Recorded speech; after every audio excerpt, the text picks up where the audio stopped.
Malam ini turunkan anugerah-Mu buat setiap kami. Mampukan kami menangkap akan hati-Mu dan kenal akan jalan-jalan-Mu.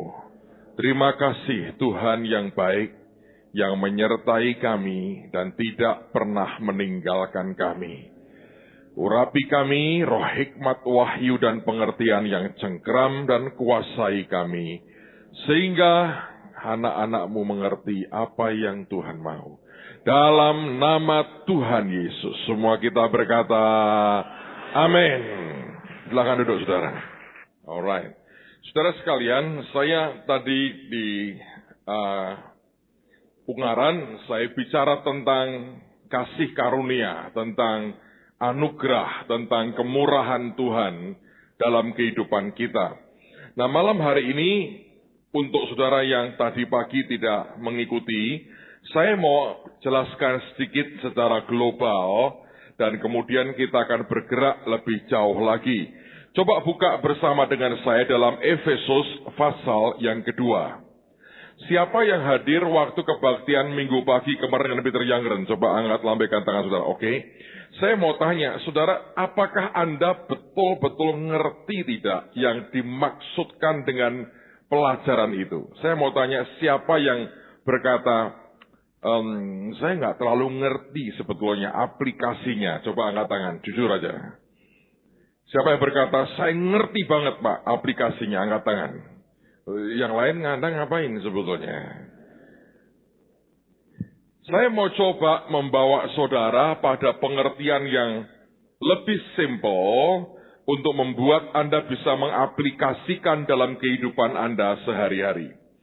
Efesus pasal yang kedua, saya akan mulai ajak Anda melihat pada ayat yang pertama. Kamu dahulu sudah mati karena pelanggaran-pelanggaran dan dosa-dosamu. Kamu hidup di dalamnya karena kamu mengikuti jalan dunia ini, karena kamu mentaati penguasa kerajaan angkasa, yaitu roh yang sekarang sedang bekerja di antara orang-orang durhaka. Sebenarnya dahulu kami semua juga terhitung di antara mereka ketika kami hidup di bawah hawa nafsu daging dan menuruti kehendak daging dan pikiran kami yang jahat. Pada dasarnya kami adalah orang-orang yang harus dimurkai sama seperti mereka yang lain. Tetapi Allah yang kaya dengan rahmat oleh karena kasih-Nya yang besar yang dilimpahkannya kepada kita, telah menghidupkan kita bersama-sama dengan Kristus, sekalipun kita, perhatikan, telah mati oleh kesalahan-kesalahan kita. Oleh kasih karunia kamu diselamatkan. Saya mau berhenti dulu, Anda perhatikan. Alkitab berkata, setiap kali kita melakukan kesalahan, maka ujungnya kita bersentuhan dengan kematian. Nah, kalau kita membuat sebuah rangkaian kesalahan, tindakan yang salah, ujungnya kematian. Nah, seharusnya keselamatan kan kebalikannya. Kalau Anda berbuat kebaikan,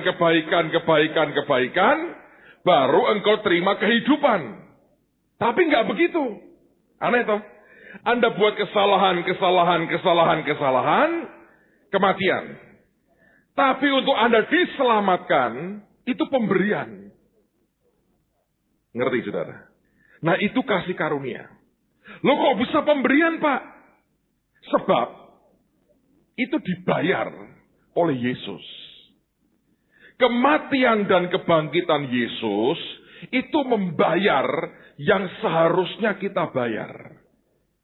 Nah, sejak saat itu kita naik kendaraan yang namanya kasih karunia. Memang nanti kita belajar tiket masuknya namanya iman. Tapi ini yang seringkali tidak dimengerti oleh banyak orang Kristen.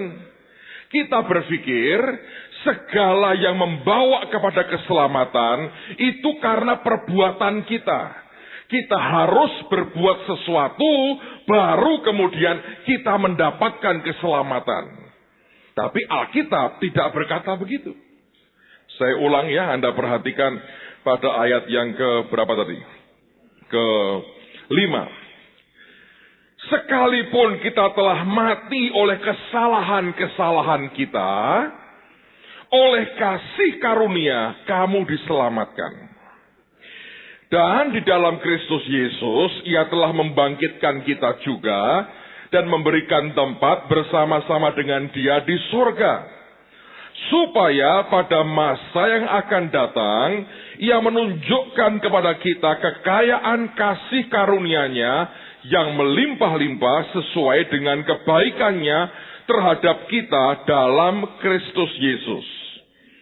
Sebab karena kasih karunia, diulangi lagi, kamu diselamatkan oleh iman.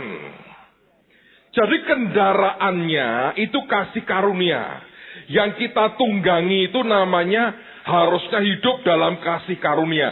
Tapi untuk masuk itu oleh iman. Itu bukan hasil usahamu, tetapi pemberian Allah. Nangkap saudara? Saya ulang lagi ya. Ayat yang ke-8. Ini penting sekali. Sebab karena kasih karunia kamu diselamatkan. Kita ini selamat bukan karena perbuatan, tapi pemberian.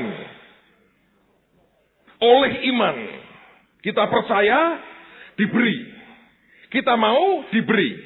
Oke? Itu bukan hasil usahamu, tetapi pemberian Allah.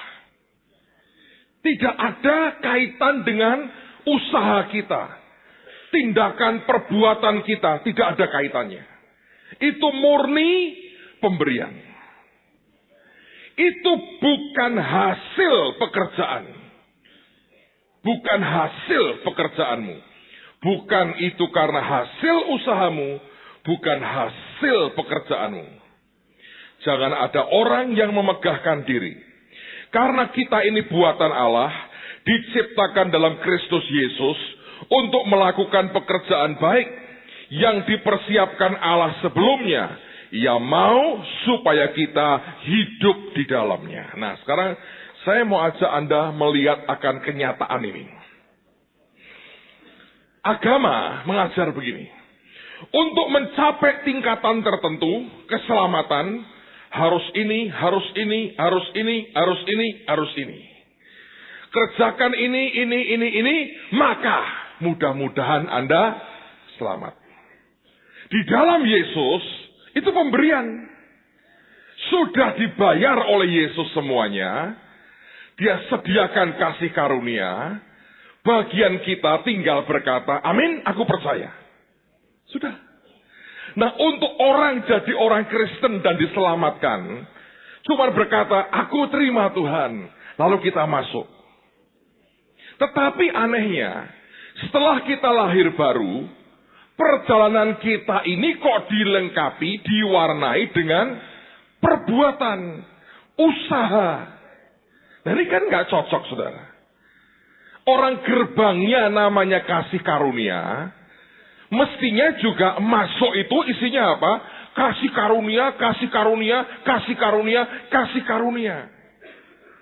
Jadi hidup itu bukan dari hasil kerja keras kita, tapi karena kemurahan dan anugerah Tuhan. Nah, ini susah banget dimengerti. Karena manusia berkata, loh kita kan harus berusaha. Nah, itu watak orang yang tabiat atau sifat manusia yang masih terkutuk oleh dosa. Kenapa? Karena ketika manusia belum berdosa di Taman Eden, manusia menikmati semua pemberian Tuhan. Begitu manusia berdosa, Tuhan berkata, dengan berpeluh, ya kan, kamu akan mencari rezekimu, cari makananmu. Sejak itu orang kalau tidak berpeluh, tidak mendapatkan untuk nafkahnya. Nah, itu masuk dalam hidup kita. Sampai ikut Tuhan pun kita berkata harus berpeluh. Mesti kerja keras. Nah, itu yang Peter yang bilang 7 kunci, 15 langkah. Anda ngerti gak? 23 rahasia kelimpahan. Rahasia ini, rahasia itu. Kuncinya 13 kunci. Banyak banget tuh 13 tuh saudara. Juru kunci kan. Itu kan sebetulnya berbagai macam tindakan yang dibuat. Padahal sebetulnya kalau Anda lihat Yesus dalam hidup Tuhan itu. Nggak begitu saudara. Nah, itu pergulatan sebetulnya. Ternyata semakin Anda itu bersikukuh pada aku harus ini, harus ini, harus ini. Nggak banyak yang bisa didapat. Kekristenan itu bukan soal aturan. Kekristenan soal hubungan. Relationship. Nah, sekarang saya mau tunjukkan sebuah contoh di Alkitab. Coba buka Lukas 15. Lukas 15. Lihat mulai ayat yang ke-11. Ini cerita saya yakin Anda sudah familiar. Sekarang mari kita lihat cerita ini, kita lihat dari sudut yang berbeda. Saya mau tunjukkan kepada Anda tentang 2 anak yang Bapak punya. Ini sudut yang jarang Anda perhatikan. Lukas 15. Yesus berkata lagi, ada seorang mempunyai 2 anak laki-laki. Kata yang bungsu kepada ayahnya, Bapa, berikanlah kepadaku bagian harta milik siapa? Milik Bapak atau milik kita? Coba Anda lihat lagi, ayo. Ini hartanya siapa? 12. Kata yang bungsu kepada ayahnya, Bapa, berikanlah kepadaku bagian harta milik siapa? Milik kita. Yang menjadi hakku. Kalau Anda punya anak, saudara masih sehat, segar, bugar, ada anakmu minta seperti ini, Anda bangga atau sebel? Anda bangga atau Anda malah berkata, kurang ajar, yang mana? Siapa yang berkata kalau punya anak begini Anda bangga? Coba angkat tangan. Padahal kita ini seringkali dengar khotbah, kasih Bapak. Loh, Bapak itu aneh loh. Wong begini dikasih nggak? Dikasih nggak, saudara? Alkitab berkata, lalu ayahnya membagi-bagikan harta kekayaan itu di antara, diberi nggak? Bijaksana nggak? Ayo. Kalau sekarang Anda sebagai orang tua, anakmu datang berkata, Papa anak cuma 2, ini harta milik kita loh, Pak. Saya kan anakmu, jadi aku minta bagian, Pak. Diberi nggak? Lo mau apa, Nang? Dagang? Enggak, gua mau seneng-seneng. Mau tak habisin, mau pesta pora. Bu dagang, Nak? Enggak mau. Hidup harus dinikmati. Lah mau buat apa? Tidak usah Papa tahu. Pokoknya ini kan harta kita bersama. Yang kerja kok, Nang. Tetapi karena aku ini anakmu. Saya mau tanya, saudara berikan tidak? Atau ada tempilingi anakmu, saudara, sebelum saya tanya ini? Ayo. Ayo saya tanya. Sekarang ginilah supaya Anda kelihatan baik. Diberi gak sih kalau begini anakmu? Enggak toh? Berarti Bapak ini bijaksana enggak? Ayo. Boy. Ayo. Boy. Siapa berkata ini Bapak tidak bijaksana? Angkat tangan. Loh, tidak berani loh. Ini Bapak ini gambarkan siapa sih? Bapak di surga. Bapak di surga itu bijaksana enggak? Maukah Anda ikuti jejaknya? Lah, lain persoalan, Pak. Itu loh, saudara. Tuhan itu punya cara berpikir yang beda dengan kita. Loh kok berani, Pak? Ini bedanya. Tuhan itu pegang kendali hidup orang. Kita tidak pegang kendali. Itu membawa perbedaan. Makanya kalau Tuhan itu berbuat sesuatu kepada seseorang, kita seringkali bingung. Loh, gitu kok, loh kok diberi? Kecewa akhirnya. Tapi Bapak itu lain. Cara mikirnya lain. Tapi yang berikutnya Anda harus hargai. Anak bungsu ini, dia ngerti yang namanya hubungan. Relationship. Dia bilang ini milik kita. Dia bilang, aku secara positifnya, gua anakmu. Babe, gua ini anakmu. Ngerti gak saudara? Itu harta milik kita. Saya punya anak laki. Dan dia makin dewasa, sebentar lagi umur 17. Satu hari dia ke gereja. Ini sudah lama berlangsung sebetulnya. Saya lihat dari atas sampai bawah. Potongan rambutnya dijabrikin, bukan saya lah. Tapi saya lihat aroma parfumnya punya gua ini. Bajunya bajuku. Kaos dalamnya dia gak punya, dia pakai punya gua. Sabuknya ini hadiah ulang tahunku dikasih orang Louis Vuitton, dia pakai ini. Celana gua dia pakai. Saya lihat kaos kakinya, kaos kaki gua dia pakai. Sepatunya, sepatu saya dia pakai. Ya tidak cuma jabriknya ini saudara. Yang lain semua. Saya bilang begini. Itu punya papa. Dia ngomong apa? Dia rangkul saya dengan tenang.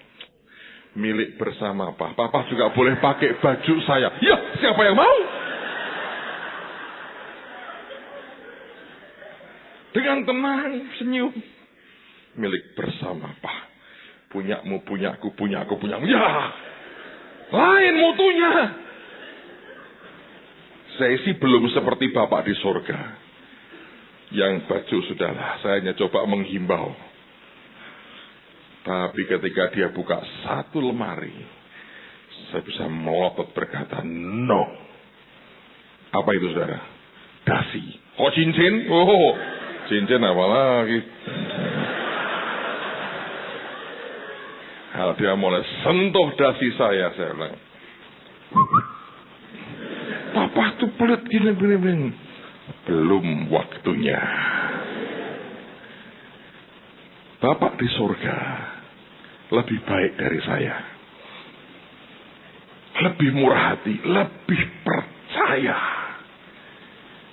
dengan dirinya sendiri. Sebab dia kendalikan hidup orang. Dia tahu batasan. Kita nggak tahu. Kita kabur mata kita. Kalau Anda mau kenal Bapak di surga, seperti ini.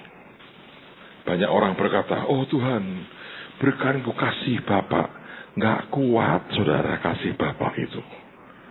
Kayak begini. Oke, teruskan lagi. Beberapa hari kemudian, anak bungsu itu menjual seluruh bagiannya itu. Lalu pergi ke negeri yang jauh. Di sana ia memboroskan harta miliknya itu dengan hidup berfoya-foya. Setelah dihabiskannya semuanya, timbullah bencana kelaparan di dalam negeri itu dan ia pun mulai melarat. Lalu ia pergi dan bekerja pada seorang majikan di negeri itu. Orang itu menyuruhnya ke ladang untuk menjaga babinya. Lalu ia ingin mengisi perutnya dengan ampas yang menjadi makanan babi itu. tetapi tidak ada seorang pun yang memberikannya kepadanya. Lalu ia menyadari keadaannya, katanya, betapa banyaknya orang upahan Bapakku yang berlimpah-limpah makanannya. Tetapi aku di sini mati kelaparan. Aku akan bangkit dan pergi kepada Bapakku dan berkata kepadanya, Bapa, aku telah berdosa terhadap surga dan terhadap Bapa. Aku tidak layak lagi disebutkan anak Bapa. Jadikanlah aku sebagai salah seorang upahan Bapa. Maka bangkitlah ia dan pergi kepada bapaknya. Ketika ia masih jauh, ayahnya telah melihatnya. Lalu tergeraklah hatinya oleh belas kasihan.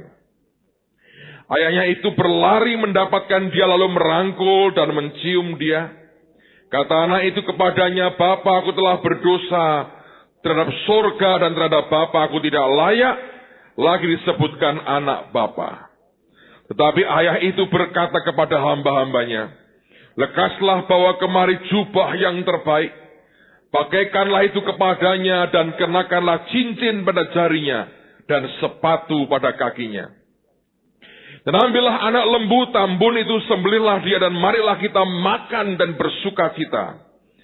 Sebab anakku ini telah mati dan menjadi hidup kembali. Ia telah hilang dan didapat kembali. Maka mulailah mereka bersukaria. 25. Ini berikutnya. Tetapi anaknya yang sulung berada di ladang, dan ketika ia pulang dan dekat ke rumah, ia mendengar bunyi seruling dan nyanyian tari-tarian. Lalu ia memanggil salah seorang hamba dan bertanya kepadanya, apa arti semuanya itu? Jawab hamba itu, adikmu telah kembali dan ayahmu telah menyembelih anak lembu tambun, karena ia mendapatnya kembali dengan sehat. Maka marahlah anak sulung itu dan ia tidak mau masuk. Lalu ayahnya keluar dan berbicara dengan dia. Tetapi ia menjawab ayahnya, katanya, telah bertahun-tahun aku melayani Bapa, dan belum pernah aku melanggar perintah Bapa. Tetapi kepadaku belum pernah Bapa memberikan seekor anak kambing untuk bersuka cita dengan sahabat-sahabatku. Tapi baru saja datang anak Bapa yang telah memboroskan harta kekayaan Bapa bersama-sama dengan pelacur-pelacur, maka Bapa menyembelih anak lembu tambun itu untuk dia. Kata ayahnya kepadanya, anakku, engkau selalu bersama-sama dengan aku, dan segala kepunyaanku adalah kepunyaanmu. Kita patut bersuka cita dan bergembira, karena adikmu telah mati dan menjadi hidup kembali. Ia telah hilang dan apa?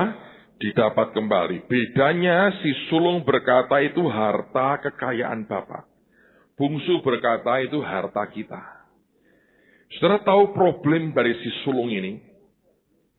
Ini tipikal orang Kristen yang hidup dari dasar perbuatannya. Dia bahkan begitu bangga dengan perbuatannya. Dia berkata, bertahun-tahun aku mengikut Bapa, melayani Bapa, dan tidak pernah aku melanggar perintah Bapa. Tidak pernah.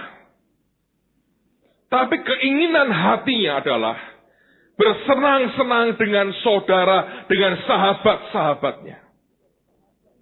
Anda ngerti perbedaannya. Yang satu memang nakal, tapi membangun hubungan dengan orang tuanya, dengan si ayah. Yang satu kelihatannya baik-baik. Tipe orang Kristen suci dan baik-baik.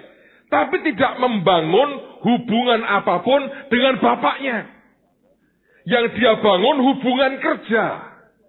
Hubungan karena perbuatan. Hubungan karena tindakan. Dan sebegitu bangganya dia, dengan kesalehannya, dengan ketaatannya, nurutnya dia begitu bangga. Lama-lama kebanggaan itu telah berubah menjadi sebuah kesombongan. Karena kalau Anda hidup sebagai orang Kristen, dasarnya begini. Anda berkata, aku berbuat ini, aku berbuat ini, berbuat ini, berbuat ini, berbuat ini, berbuat ini. Semua perbuatan yang kita pikir itu baik dan sudah kita buat, itu ujung-ujungnya nagih upah. Dan sulung diam-diam memendam kekecewaan. Bapak tidak pernah memberikan apa-apa kepadaku. Tapi itulah kenyataan, saudara. Berapa banyak orang Kristen, hamba Tuhan, sepertinya kerja begitu keras, melakukan banyak hal, dan akhirnya dia kecewa. Sebab dia merasa Tuhan tidak adil dan tidak memberkati dia setimpal dengan kerja keras, pengabdian, dan pengorbanannya. Ya kan, saudara? Sementara ada orang yang seenaknya kelihatan hidupnya, tapi jatuhnya itu enak terus. Anda tahu diberi cincin itu seperti dikembalikan otoritasnya. Ditaruh lagi hak untuk menggunakan kekayaan bapaknya. Siapa yang tidak marah dengan pembanding yang seperti itu? Kalau kita tidak hati-hati, kalau hidup kita dengan Tuhan dasarnya perbuatan, dasarnya tindakan, Anda tidak menjalin relationship atau hubungan, satu hari Anda bisa kecewa. Karena Tuhan berkata begini, loh, aku ini bukan cari pekerja kok. Aku korbankan Yesus untuk aku dapat anak. Aku mau hubungan. Aku mau ikatan hati dengan anak-anakku. Dan kalau itu yang bisa Tuhan dapat, hatinya suka sekali. Tapi kita lebih suka tindakan ini. Setelah kita kumpulkan semua yang kita pikir kita baik, diam-diam di dalam kita nuntut Tuhan. Diam-diam kita berkata, harusnya aku dapat ini. Harusnya aku terima ini dong. Harusnya kan aku begini. Harusnya aku begini. Dia gak dapat tuh. Kalau Anda perhatikan, saudara, gimana ya kita mau berkata Bapak itu secara manusia itu bijaksana. Sulung ketika dia pesta, diundang gak sulung, saudara? Tidak loh. Dia pulang kerja, bingung. Loh, itu kok rame-rame? Dangdut, campur sari, jazz, semua kan klasik. Ada apa? Ini ada apa? Baru pegawainya cerita, adikmu pulang, sehat, bau babi tapi sehat, katanya begitu. Tidak haram. Bapak senang pesta besar. Ngamuk dia. Marah. Kenapa kok dia dipestain? Saya itu anak kambing aja. Gak pernah diberi. Padahal aku tidak pernah melanggar perintahnya. Dia bilang, gua gak sudi ya masuk begitu. Di luar. Dia pikir dengan semua perbuatannya, dengan semua tanda petik, tidak melanggarnya. Dengan semua kesalehannya, tidak pernah melanggar, tapi robot. Anda mau hidup dengan robot? Kadang-kadang perlu, saudara. Ada film I, Robot, Anda perlu nonton itu. Nggak pernah ngelanggar garis. Tapi nggak ada feeling. Nggak ada hati. Nggak ada gairah di dalamnya. Nggak ada geloranya dengan Tuhan. Coba ngerjain itu. Tiap hari kerok jam 3 bangun. Itu lagi Pak. Amin. Tiap hari bertahun-tahun. Tuhan bingung. Ngomong apa toh kuwi? Susah ngerti. Tuhan itu. Aduh. Tuhan itu ciptain gini, saudara. Kalau Anda tidak bisa lebih baik dari malaikat. Forget it. Malaikat itu lakuin perintah Tuhan persis. Tapi nggak pernah toh ada ayat maka menangislah malaikat-malaikat. Nggak ada toh. Betapa Tuhan mengasihi malaikat-malaikat. Dia ciptakan manusia serupa dan segambar dengan dia. Sebab hatinya ingin fellowship. Bayangin ya, sampai nih saudara. Begini. Nggak pernah ngelanggar garis. Tapi nggak ada feeling. Nggak ada hati. Nggak ada gairah di dalamnya. Nggak ada geloranya dengan Tuhan. Coba ngerjain gitu. Tiap hari jam 3 bangun. Ada lagi tuh. Amin. Tiap hari bertahun-tahun. Tuhan bingung ngomong apa to kuwi.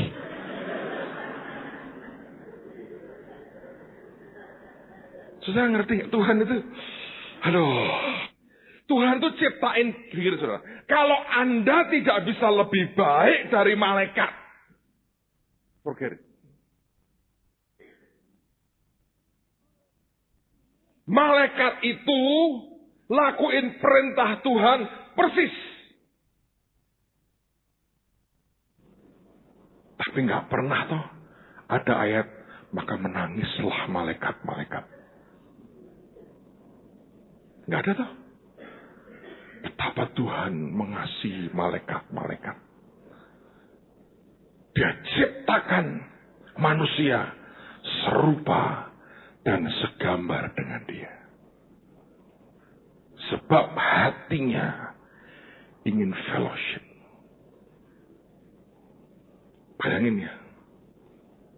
Sampai nih saudara. Di Taman Eden. Di hari yang sejuk. Tuhan jalan-jalan. Dan manusia sembunyi. Sebetulnya. Kenapa ada Taman Eden, ada manusia? Buat teman ngobrol. Cerita. Ngomong dari hati ke hati. Tapi kita memberikan ke Tuhan. Hidup kayak robot. Aku tidak pernah melanggar perintah Bapa. Semua yang Bapa lakukan, aku akan lakukan. Toeng. Masa begitu? Dan Tuhan berkata-kata, you robot tidak usah ikut makan. Kamu robot tidak ngerti musik, tidak ngerti apa-apa. You diem di situ. Tapi Bapak telah melakukan sesuatu yang tidak adil. Tuhan berkata, dan kabeh wong koyo ngene iki. Tuhan sedih. Bapak berkata kepada Yesus, kok salah produk semua, bagaimana toh?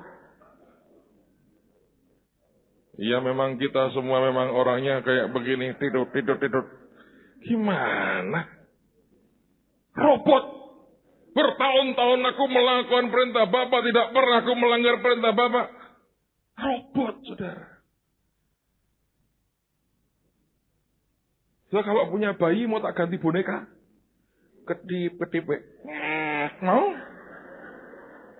Walaupun anakmu ngompol, ngobrol, lebih bagus bayi hidup. Betul nggak saudara? Tuhan itu begitu. Lu mau ngompol, lu mau ngobrol, gua urusin deh. Tapi kalau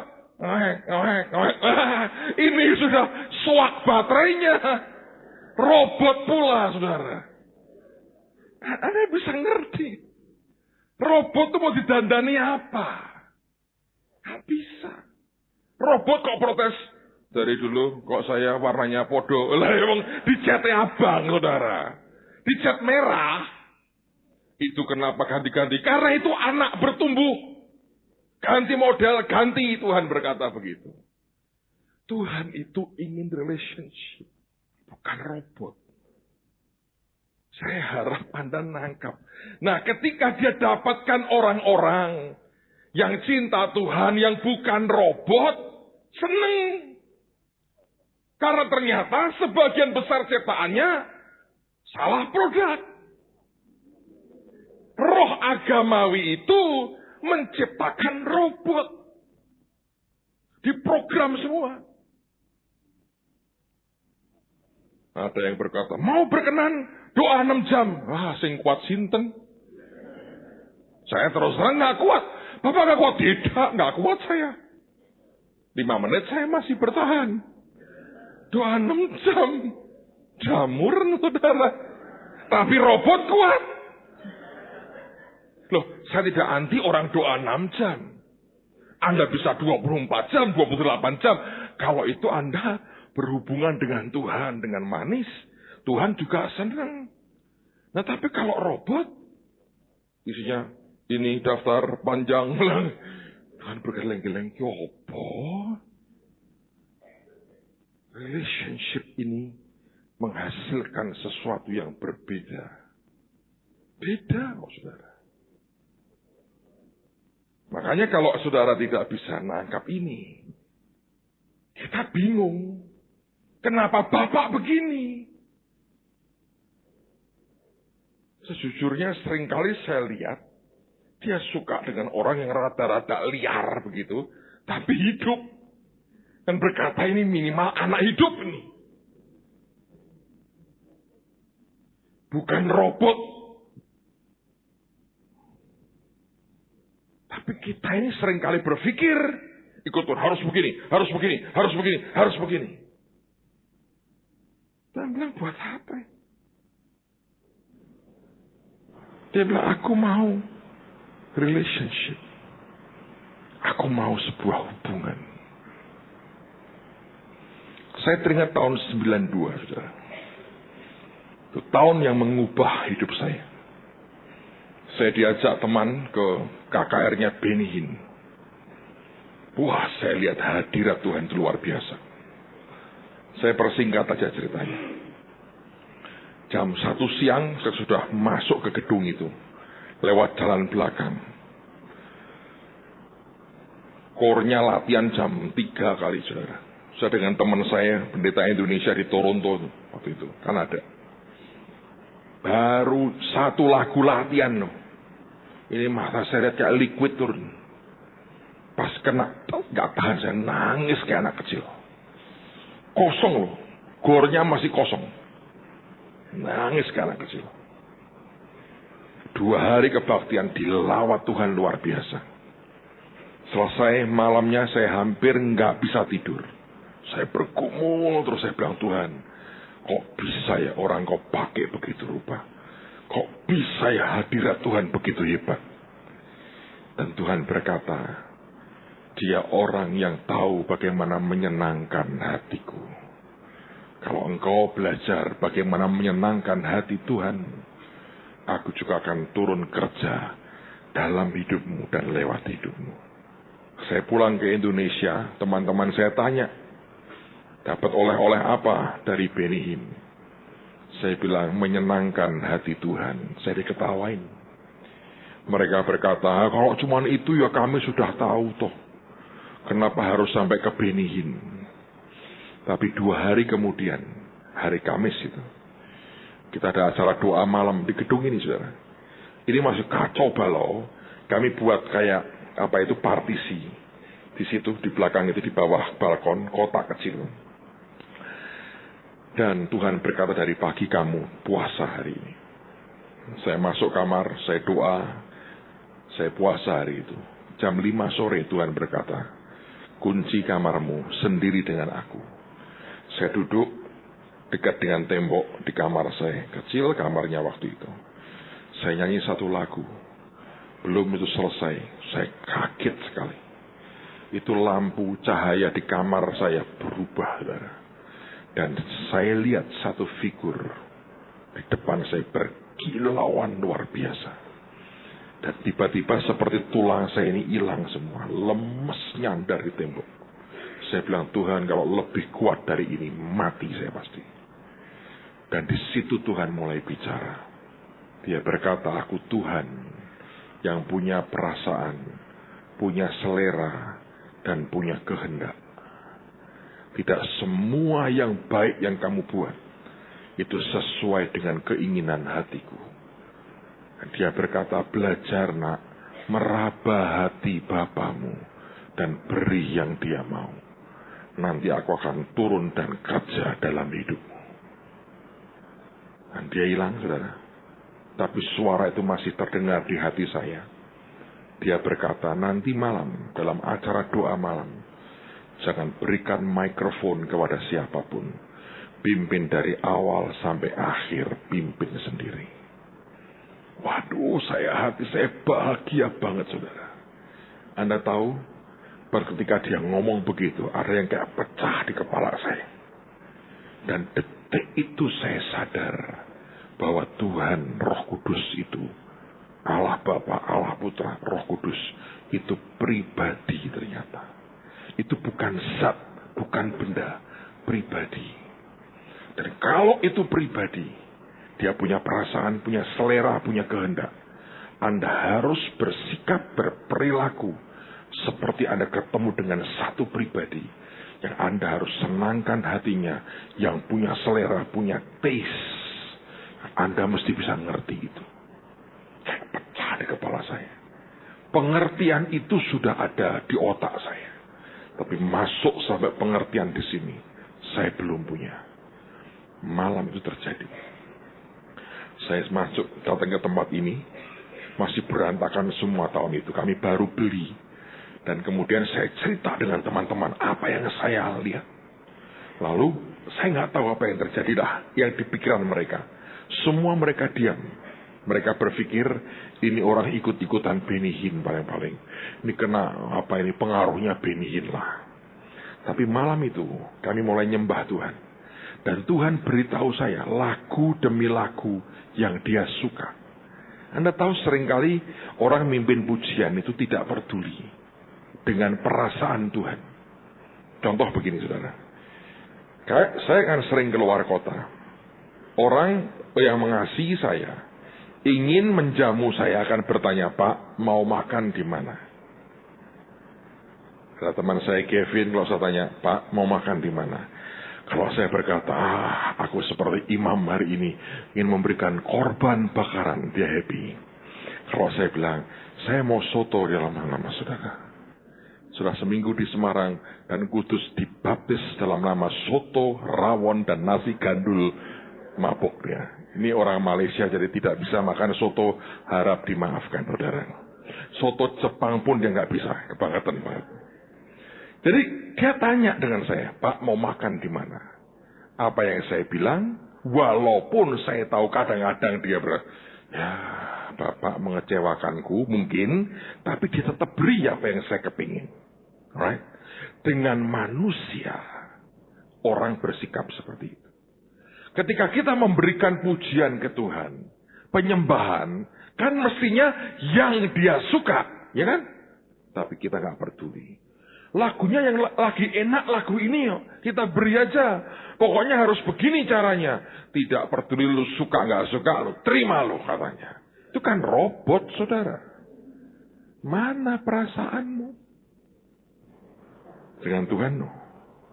Kan kita seringkali sadar nggak sadar, hidup kita begitu kan. Tiap hari Tuhan diberi sebuah kerutinan yang membosankan.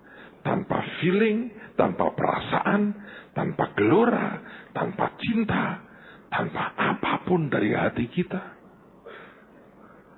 Nah, malam hari itu saya masih ingat, saya diberi lagu.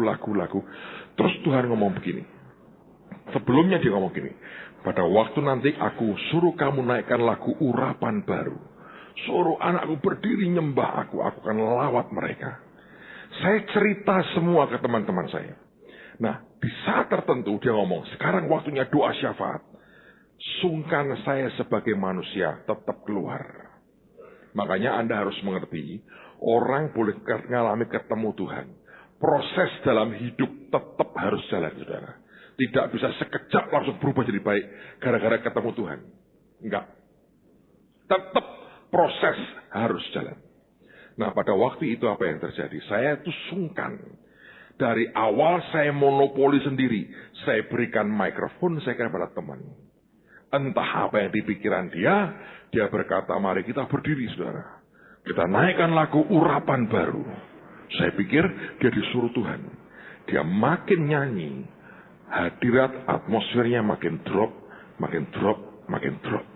Saya bilang, Tuhan, mana? Makin ngedrop begini.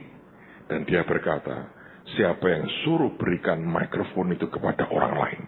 Saya kaget sekali. Saya berkata, sorry ya, saya ambil lagi. Saya bilang, aku mesti ngapain Tuhan? Dia bilang, nyanyi lagi. Aku bilang, sudah Tuhan, lagi nyanyi. Saya ajak nyanyi lagi. Dia bilang, lagi sekali. Kali kedua belum selesai. Terus seperti ada angin masuk di ruangan. Dan tiba-tiba ada orang teriak jerit. Bum, bum, bum. Saya buka mata. Sebagian besar sudah geletak di bawah. Beberapa teriak-teriak dilayani pelepasan. Sejak itu, Tuhan ingatkan dan sadarkan saya bahwa dia itu pribadi, saudara. Si bungsu boleh nakal, tapi dia kenal namanya relationship. Si sulung boleh baik, tapi ini robot sebetulnya. Dan Bapak tidak cari robot. Dia cari orang, cari anak-anaknya yang tahu tentang relationship dengan dia. Yang tiap kali mau duduk di bawah kakinya dan berkata, Tuhan, aku mengasihi engkau. Ngomong-ngomong apa dengan aku, Tuhan? Lalu ada interaksi, fellowship, ngobrol dengan Tuhan, bicara dari hati ke hati dengan Tuhan. Dan di situ orang akan mengalami begitu banyak anugerah Tuhan akan dicurahkan. Amen, saudara.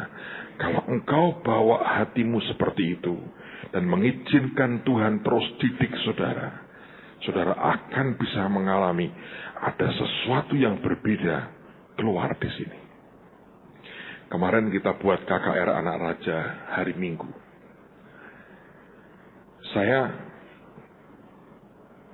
kaget sebetulnya dengan reaksinya Peter Youngren, saudara. Karena dia kagetnya luar biasa. Ketika di Kudus, saya beritahu dia, nanti kita juga mau buat seperti festival, tapi di dalam gedung gereja. Dengan timnya dia ngomong, well ya, tapi kan memang beda ya, di lapangan dengan dalam gedung gereja. Dan bagaimanapun Minggu tetap kebaktian Minggu gereja. Dia pikir kebaktian Minggu gereja. Saya sengaja diam. Tidak saya tunjukkan klipnya apa-apa ke dia. Saya bilang pokoknya saya kepingin dia lihat. Saya bersyukur Tuhan itu luar biasa. Begitu datang dia shock berat. Dia lihat, dia kaget sekali. Kemudian saya ajak dia jalan jam 5 sore tepat waktu dimulai. Muter keliling gedung, saudara. Lihat semua orang, arusnya manusia banyak banget kemarin itu. Dan saya ajak dia muter sampai ke indoor. Lihat semuanya. Begitu selesai, dia bengong, dia diam, saudara. Acara selesai. Dia khotbah, dia happy sekali. Kesembuhannya dan sebagainya. Dia dibuat kagum oleh Tuhan. Dan saya seringkali geli ya, kalau orang-orang itu lihat apa yang kita buat, mereka semua berpikir kita ini jenius sekali. Sebetulnya bukan, saudara. Kita ini orang nggak bisa apa-apa, cuma nurut Tuhan sebetulnya, ya toh. Ada orang bilang, ya wong dikei sembako teko. Maaf loh saudara, terakhir nih nggak lagi sembako, cuma mie instan 4 biji. Loh, sembako itu 9 bahan pokok. Ini cuma instan mie 4 biji. Itu bukan karena itu mereka datang. Beberapa pendeta ngomong sama saya. Itu orang-orang itu ngomong begini, Pak maaf loh ya, kami ini tidak semelarat itu untuk dapat pemberian datang. Kami tahu ada sesuatu di situ. Itu kalau dengan baik-baik saudara, itu orang korban berjam-jam hanya dapat Indomie 4, itu ngenyek banget toh saudara. Sebetulnya pemberian itu kan begini, biarkan mereka pulang tidak dengan tangan kosong. Ada sesuatu yang mereka bisa bawa pulang, itu saja idenya, bukan sembakonya. Oke? Tapi ketika dia lihat semuanya itu, dan dia mau buat acara di TV-nya dia itu cukup besar, dia cerita ke banyak orang. Waktu acara semua selesai, kami ngobrol di belakang. Kemudian dia ngomong sama saya sesuatu yang saya sendiri nggak bisa ngerti itu. Saya juga tidak terlalu merasa gimana. Tapi dia ngomong sama saya gini, dia bilang, Pastor, ada satu yang kamu punya, yang jarang orang punya. Dia bilang, itu tidak bisa ditutupi. Aku lihat dari matamu. Waktu kamu lihat mereka, dan aku lihat dari mata mereka. Di jalan bagaimana mereka nyapa kamu. Aku lihat mereka cinta banget sama kamu. Saya bilang, aku nggak tahu apa. Yang penting aku hanya berkata, saya ini hanya disuruh Tuhan melakukan apa yang Tuhan mau. Hosea berkata gini, ada satu yang kamu punya, yang jarang orang punya. Saya bilang, apa yang aku punya? Aku tidak merasa punya apa-apa. Dia bilang satu kata, belas kasihan. Dari matamu itu aku tahu, belas kasihanmu besar pada jiwa-jiwa itu. Dia bilang, aku belum pernah lihat di seluruh dunia yang seperti ini. Aku sudah terlalu banyak buat KKR. Dia bilang, mungkin jemaatmu sudah terbiasa, sehingga tidak lagi melihat sebagai hal yang luar biasa. Aku dikeliling ke puluhan negara di dunia. Tiap tahun aku muter. Dan dia bilang, orang yang lihat websiteku itu 9 dari 91 negara di dunia. Dia bilang, kami itu punya dampak sampai ke hampir 100 negara di dunia. Dan belum pernah aku lihat yang seperti ini. Jemaatmu karena terlalu sering lihat, mereka pikir itu biasa. Ini fenomena ajaib loh. Di dunia ini tidak pernah ada yang kayak begini. Dan dengan tekun satu gereja kerjakan sudah 5 bulan terus menerus. Jelas ini Tuhan. Dan dia ngomong satu hal. Satu yang kalian punya, belas kasihan. Anda tidak bisa lakukan sesuatu yang berdampak pada hidup orang dengan hidup sebagai robot, saudara. Anda harus punya hati yang bisa ngerti hatinya Tuhan, yang bisa ngerti apa yang Dia mau. Lalu hatimu akan bisa merasakan hatinya dan belas kasihannya. Waktu Anda lihat jiwa-jiwa, hatimu akan mengenal namanya belas kasihan. Anda akan jangkau mereka berapapun harganya. Anda akan bayar berapapun mahalnya. Anda akan doakan mereka berapapun lamanya, supaya hidup mereka diubah. Kemarin dia geleng-geleng lihat mereka nyembah, mereka angkat tangan. Dia bilang, ini tidak masuk akal loh. Ini ajaib sekali apa yang Tuhan buat. Saudara sekalian, mari ikut Tuhan bukan karena aturan. Itu akan membuat kita jadi seperti robot. Mari bangun relationship, hubungan yang dekat, yang manis dengan Tuhanmu. Anda akan lihat banyak perkara yang luar biasa akan Tuhan buat dalam hidup kita. Amen, saudara. Tutup Alkitabmu. Mari kita berdoa sama-sama. I love you, Lord, and I lift my voice